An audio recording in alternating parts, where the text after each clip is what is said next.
CocaCola brings you Edgar Bergen with Charlie McCarthy.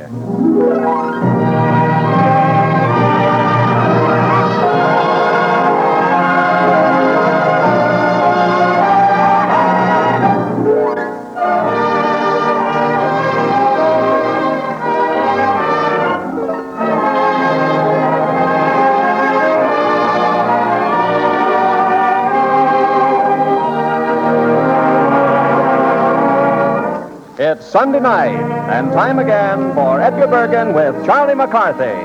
With Mortimer Snerd and Ray Noble and his orchestra, brought to you each week by the Coca-Cola Company.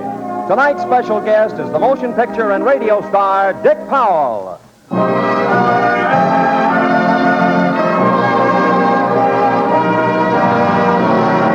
And now, Edgar Bergen with Charlie McCarthy.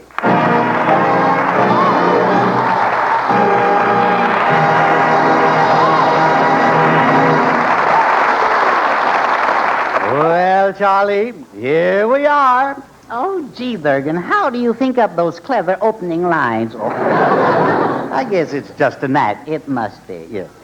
Well, now, what's that big book that you've been studying there? Is it your homework, perchance? Don't be silly. No. This is my book of telephone numbers, Bergie. Telephone numbers, yeah.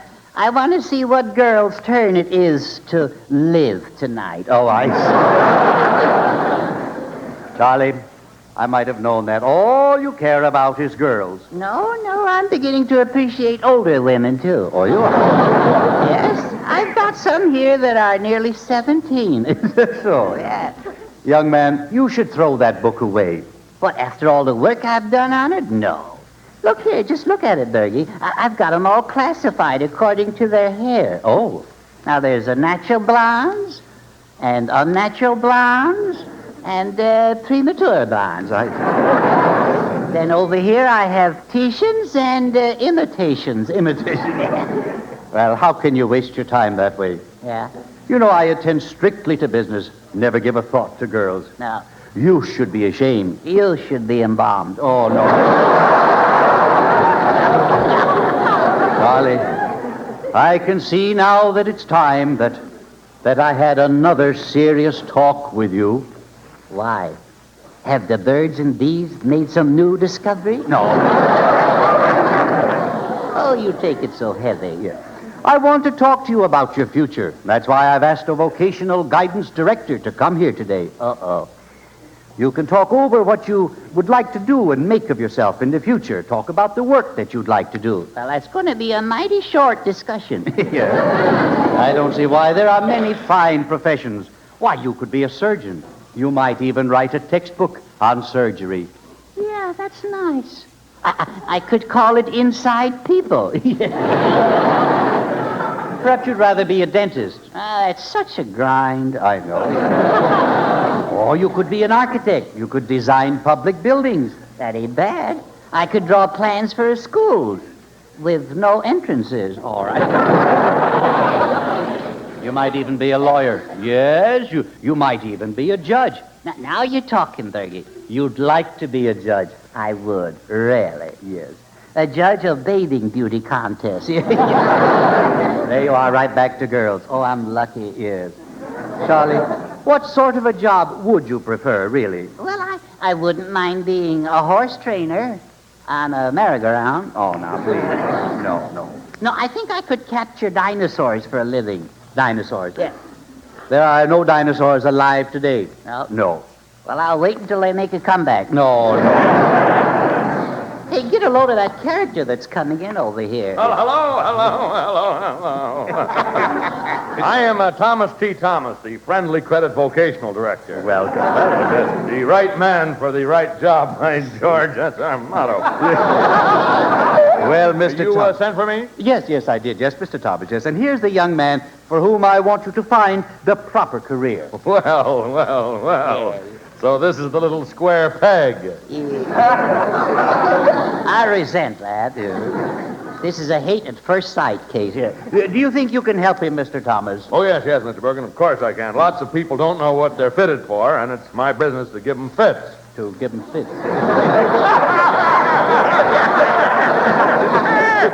Jim Fitz. Yeah. You'll have to excuse me. Sometimes my sense of humor gets away from me. Well, you can hardly blame it. No. Charlie must choose a profession. I suggested that he might be a lawyer or a surgeon, but he wouldn't listen. No, you see, he was absolutely Jim Dandy right. Oh, I... People are often talked into the wrong profession. Do you know what my father wanted me to be? Somebody else's son?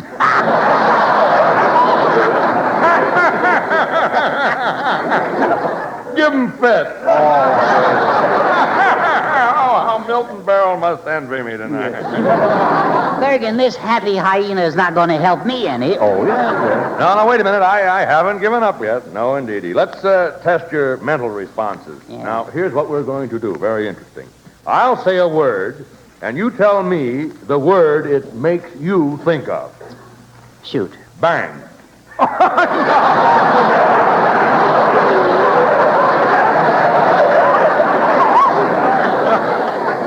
I'm giving it a... Yes, of course. Mr. Thomas, are you sure that you're competent at this work? Oh, yes, certainly. I've helped hundreds of people in the race to success. Oh, fine. Yesterday, I started a girl in the race by advising her to be a stenographer. Uh-huh. And today, she's on her first lap. Oh, yeah.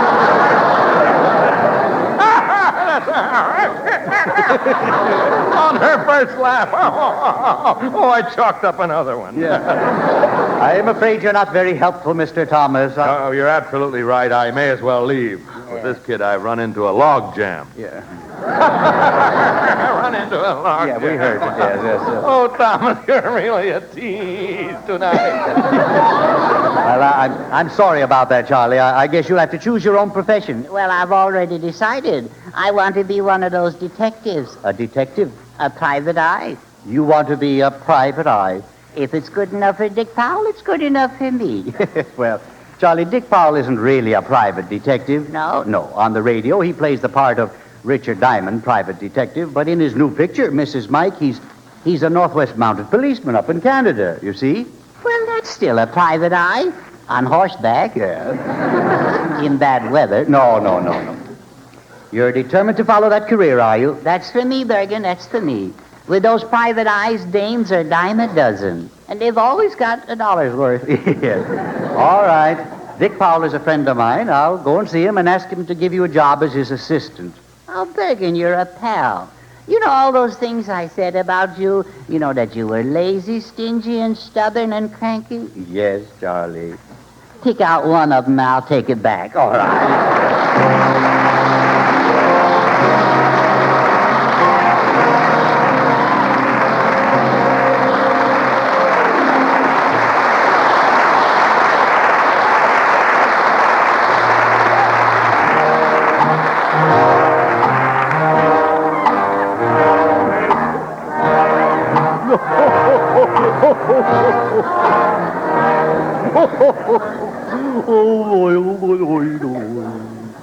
Minnesota moon keeps shining, shining on my home in Tennessee.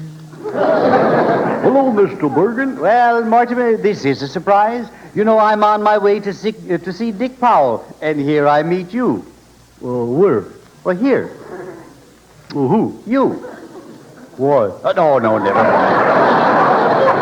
Never mind, just forget it. I just want you to know that I'm glad to see you. Oh. Now, where have you been keeping yourself? Oh, same old place, inside my skin. I see.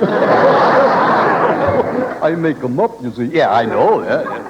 Well, I mean, I haven't seen you all week. Were you out to Snurdville? Yeah, I was back there. Yeah, I see. Yeah, I went back because I wanted to see the new bathhouse in Snurdville. New bathhouse? Yeah. Yes, indeed. Well, so Snurdville has a new bathhouse. Yeah. That's the way it goes. Yeah. Snurdville is growing up by leaps and frogs. By leap. Yeah. Tell me, are you a good swimmer? Well, to tell the truth, I ain't no Johnny Weisenheimer. No, I didn't. Well, maybe you need some instruction sometime. I'll teach you the Australian crawl. No, I'd never learn that. I can hardly swim in English. Is that? Well, what about diving? Have you tried that? Oh, When I'm in, what was the question? What about diving? Oh, yeah. I've done a few dives. Well, when you dive, what one do you perform the best? The single somersault? No. Double somersault? No. Half gainer? Full gainer? Swan? Jackknife? Well, when you get to belly whopper, you can stop there. I see. Well, did you find the swimming pool cold? No, I didn't find it at all. When I went in there with my swimming suit on, there was a bunch of fellers there shooting big marbles on green tables. Just a minute now. I'm afraid this is going to be true. Are you sure you went to the right place to swim? Yeah. There was a sign outside that said, pool room. Pool room. And I'm going to quit coming here if you don't stop snickering at me. All right. You can just have it all the time. All right. A pool room isn't a place to swim. Well, I sort of figured there was something wrong. Yes. When did you start getting suspicious? Well, I'd say the third time I dove. The third time you dove. What did you suspect was wrong? Well, I didn't splash. Oh, you didn't splash. Let me explain. Pool is a popular pastime, similar to billiards, played upon oblong tables surrounded by elastic ledges or cushions against which ivory spheres are impelled with an elongated cube.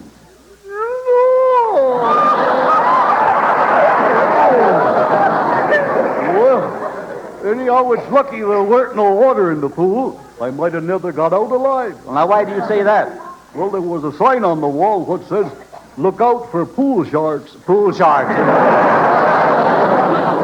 I ain't so dumb, you know. No. Mortimer, where does all your stupidity come from? Oh, I grow it myself. You grow it yourself. That way it's always fresh. Yeah, I see. Yeah.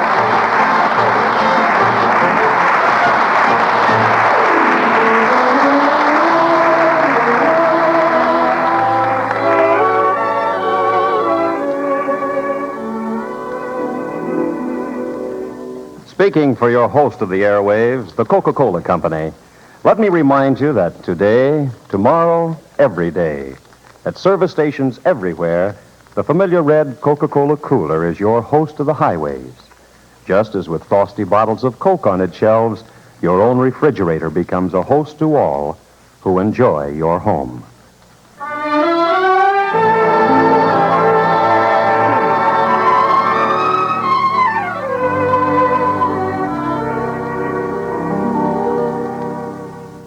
Well, Edgar kept his promise and talked to Dick Powell regarding Charlie's ambition to become a private eye. But the best laid plans sometimes go astray. And, well, here's Dick Powell to tell you about it himself.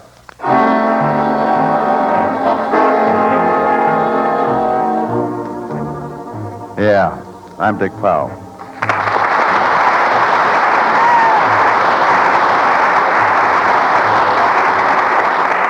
Just because I've played a private eye on the screen a few times, people think I'm that kind of fella in real life. Well, let me set you straight. I'm a plain guy, the same as everybody else. I've got a plain home in Beverly Hills, a plain swimming pool, and I drive a plain Cadillac. But I like to be agreeable. So when Edgar Bergen asked me to help him cure Charlie McCarthy of this detective business, I said, okay. I borrowed an office from a friend of mine, stuck a sign on the door that read Dick Powell, private investigator, and sat down to wait for Edgar and Charlie. They showed up bright and early that morning. Come in. Well, here we are, Dickie Bird, all ready to start private eyeing. I got my blackjack, and I'm just looking for a head to bounce it off. Charlie, I can see that you have the wrong idea about the detective business. Dick's right. It isn't nearly as exciting as you think it is. It isn't? No, it means long, tedious hours, hard, dull jobs, routine police work. And believe me, Charlie, a policeman's lot is not a happy one. Policeman's lot is not a happy one. Gilbert to Sullivan, come in, one chorus, that is all.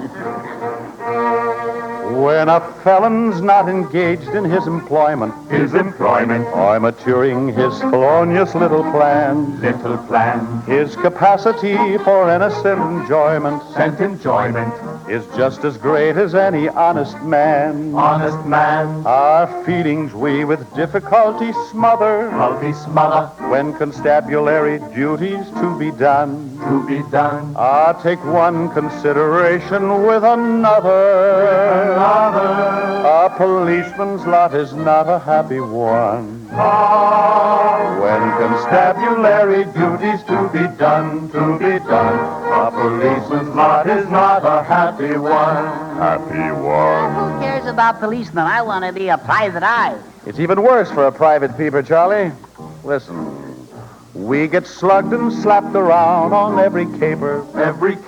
We get shot and stabbed and tossed into the creek. Splash.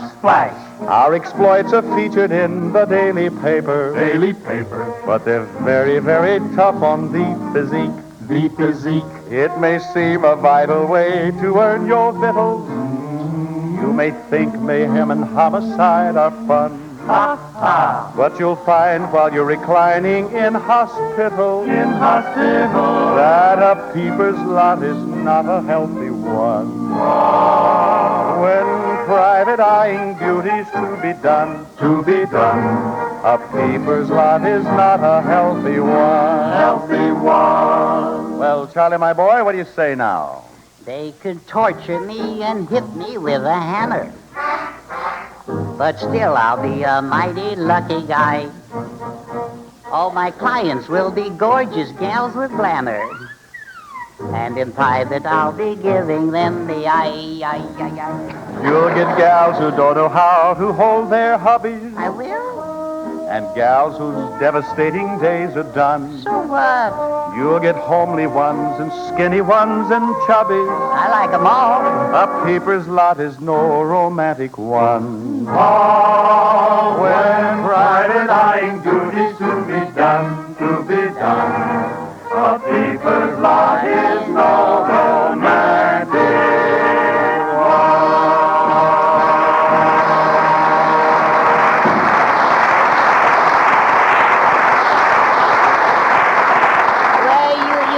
Fool me, Dick. I know what goes on with private eyes. Now, come on. When does the beautiful girl walk in here? Charlie, it's only in the movies that the beautiful girl walks in and throws herself at the private eye. Well, then what are we waiting for? Let's go to the movies. No, Charlie, I agree with Dick. A detective's life isn't as glamorous as you think it is. There's someone at the door. Come in. A beautiful girl walked in. She was tall and willowy with plenty of curves, and the clinging gown she wore really clanged. Or was it clung? I didn't care. I wasn't in the mood for grammar. And then, as I noticed the ugly welt behind her ear, the bruise under her eye, and the scratches on her throat, some sixth sense told me she was in trouble. So I said to her, "Won't you sit down?" Thanks. I think I will. There weren't any chairs around, so she sat on the floor. I could see Charlie was entranced by this glamorous creature, by the tone of his voice when he spoke. Hello, beautiful. Why are you talking to me? I wasn't looking at Bergen. What's your trouble, sister? I've been a naughty girl. I just killed my husband. Well, we all make mistakes. But I think I was drugged. Ah, now we're getting somewhere. Do you suspect anyone? Yes. Does the eagle's eye mean anything to you? No, but I imagine it means a lot to the eagle. It's a secret society. They're trying to blackmail me. They want $100,000. Why don't you go to the police? Well, that's no good. They wouldn't give her a dime. Well, I'm sorry, sister, but I can't handle your case. Would $5,000 change your mind? Even before the words were out of her mouth, I could feel my mind changing. I told the girl I'd take her case. She was so grateful she put her arms around my neck. This came as a surprise, because she was 10 feet away from me at the time. Then, as she rested her head on my shoulder, I noticed for the first time that her ears were pierced, but not the earrings. You could have driven a truck through those holes. Not more than a minute after the girl left my office, there was a knock at the door. Whoever knocked forgot to take off his brass knuckles. Quick, Bergen, see who it is. Look, there in the hall. Why, it's a duck. And it's dead. A dead duck, huh? Looks like foul play.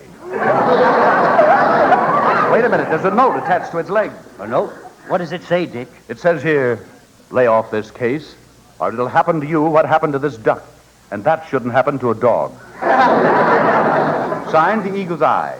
What do you make of that note, fellas? Well, I think the Eagle's Eye gang have a gag writer working for them. Boys, this duck has been stuffed by a taxidermist. We can trace it. Okay, let's get a taxi and go and see a dermist.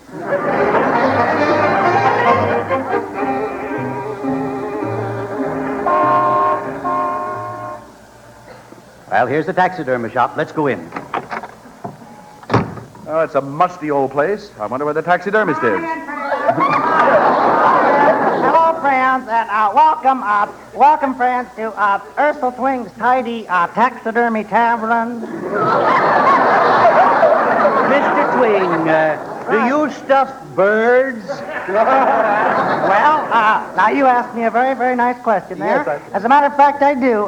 Heavens to Elizabeth, yes, I do. I stuff everything from an olive to a ballot box. You must be very good at your profession. Oh, you'll never know. As a matter of fact, I'm a regular Dr. Jekyll with the hide. Then tell us, Mr. Twing, did you stuff this duck? Well, now let me see. I might have had a hand in it. Then where would you say this duck came from? Well, offhand, I'd say from a duck egg. Are you sure that you're a taxidermist? Well, I'm fairly certain of it. As a matter of fact, I once stuffed a grizzly, if you'll pardon the expression, bear skin. We are not interested in... Do you see that tiger over there? Stuffing that beast was my greatest accomplishment. What's so wonderful about stuffing a tiger? While it was still alive? Mr. Twing, would you make up your mind? Did you or did you not stuff this duck? Well, now, just let me see a minute. No, gentlemen, that is not my stuffing. I always use breadcrumbs. Come on, fellas, let's get out of here. We got work to do. Well, I've got work to do, too. I'm stuffing a giraffe, and I'm simply up to its neck. Goodbye,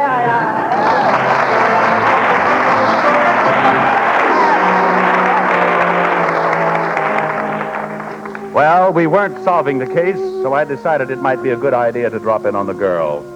She was wearing one of those strapless evening gowns. And if she was trying to hide a guilty conscience, she certainly wasn't dressed for it.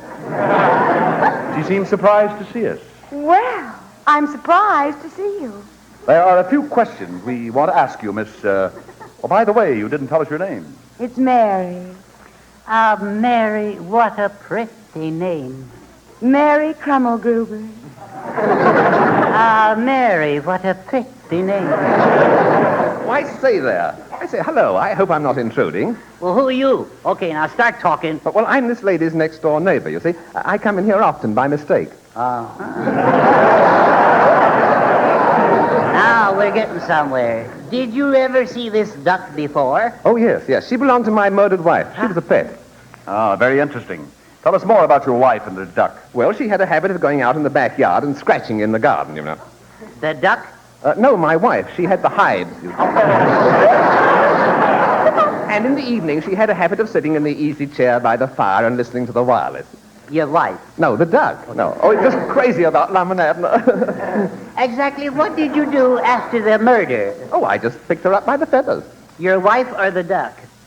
Well, you know, I don't quite remember. You see, the lights went out about that time. Oh, I...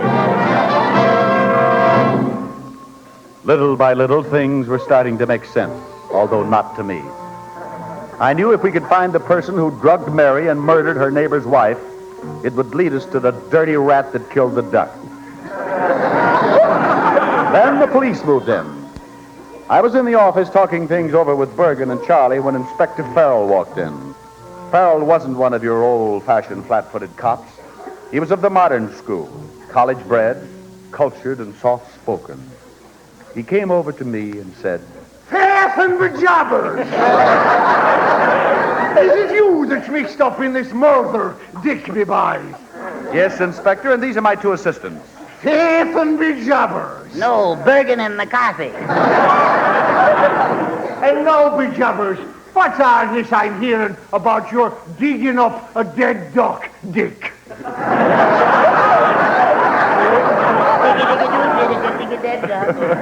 I've got it right here, Inspector. Well, hand it over now. I'd like to take a gander at that duck. You forgot to save the jabbers. That's so I did. That's what I owe you. But jobbers, this job looks to me like the work of Frisco Eddie. You mean the Chicago gangster? No. You're thinking of Boston Eddie. He's a Chicago gangster. Frisco Eddie hangs around Pittsburgh. Oh, yeah, I know the guy you mean. He's the Frisco Eddie who prowls around with Cleveland Sam, the Philadelphia gambler from Detroit. Hey, you guys, what about this dead duck? Are we going to forget it or eat it or what? Well, Dick, me boy, I'll give you 24 hours to bring in the killer, or it's the who's go for you. The jabbers.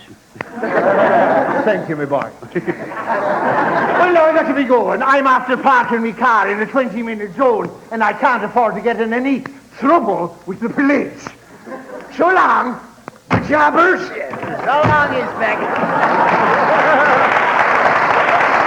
Fellas, we gotta work fast. We gotta find the headquarters of the Eagle Eye. Look out, here they come. Stand back, Bergen, I'll handle them.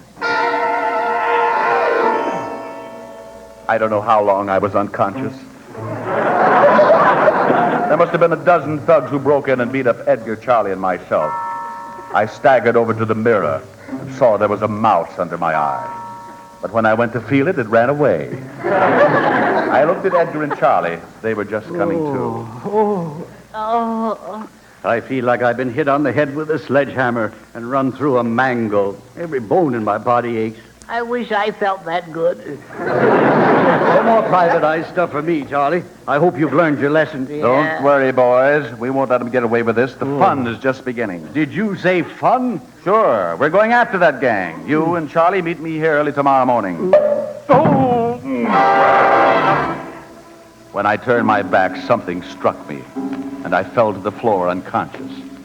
I don't know exactly what happened, but to this day, I've always suspected that Bergen hit me over the head with Charlie McCarthy.